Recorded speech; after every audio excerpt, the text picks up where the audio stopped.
All right, Connor. So you went for it. Big swing. Yeah, swing for the fences. How did you feel about it afterwards? You know, like, I think after Chicago, there was a little bit of me that was just mad about, like, not going with the front pack. And, like, kind of having to run my own race and not being able to really draft off anyone. So I was like, okay, if Boston, like, I talked to my coach before, and they were like, if it goes out slow enough, we'll go with it. And I think I should have calmed down. I need, like, now obviously I can say that, but like I felt pretty smooth through halfway. Then there was like I decided to slow down around 10K, but then we ran like a 450 like 3 mile or 456. So it was like, oh, okay, like we're fine. Like, and every time I was like, oh, I'm gonna start slowing down and back it off and try and, you know, run with whoever's gonna catch me. They'd slow down again. And so I was like, okay. And then we hit mile 15, and I think it was Evans Chevette. He made a huge surge, and the whole pack went with him except Zuhair and myself. And Zuhair got me for a bit. I split 433 on that mile. Like, I would just. They were 425. Yeah. They were 425. That makes sense. So, and I think I was still doing pretty well then, but I don't know. Started hurting. Then at 3 miles to go, I passed Kipchoge, and I was like, I got behind him for a minute, thinking I'll just go with him. Then he was struggling. Yeah, well then, yeah, he was struggling, so I was like, oh crap, I don't want to get caught by people. Like, I want to catch the other guys fading. So I passed it, and then 200 meters later, he makes a surge, and I start to die a little bit, but I'm still running like 5:10s, 5:20s, and at 2 miles to go, I looked down at my watch, and all of a sudden, the only thing I could see is my watch, and everything started going dark, and I was just like, oh crap, I need to slow down to finish. Like, so I ran a few 6-minute miles, and gave Scott a job as he passed me. But there were a few moments like I started to black out, and I just like slowed it down. I almost walked coming up. You know, there's the little underpass. Yeah. It's like 1,200 meters to go. I kind of tried to.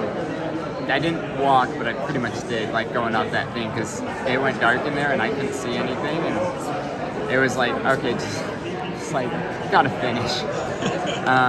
You're that close at that point. It's like if you don't finish, like I don't know, you don't get the time, you don't get anything. It's just kind of like that's it. And so I don't know. And so just knowing that like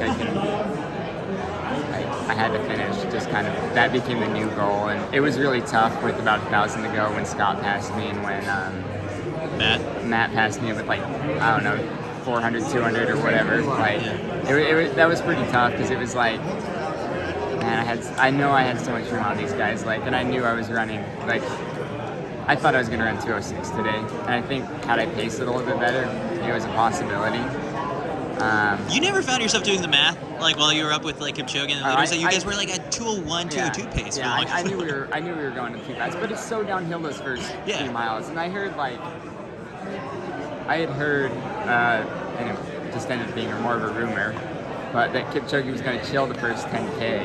He was not. So it was like, oh, they'll back off after we hit these hard downhills. They'll back off a little bit.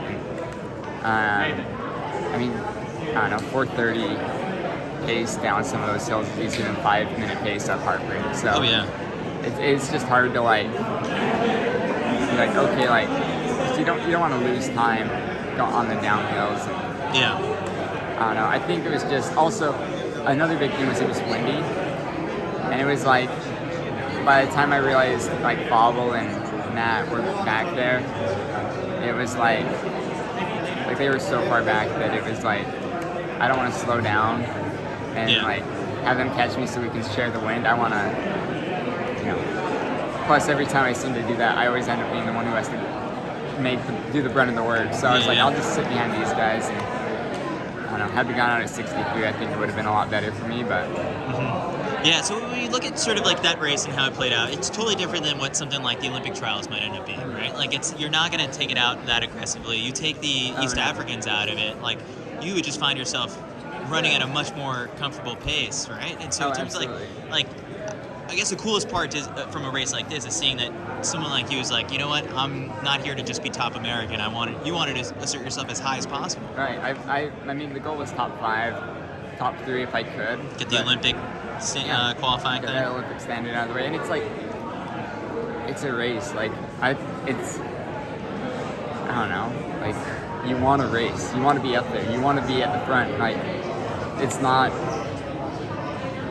I ran well at Chicago, so I know what I know how to even split a marathon.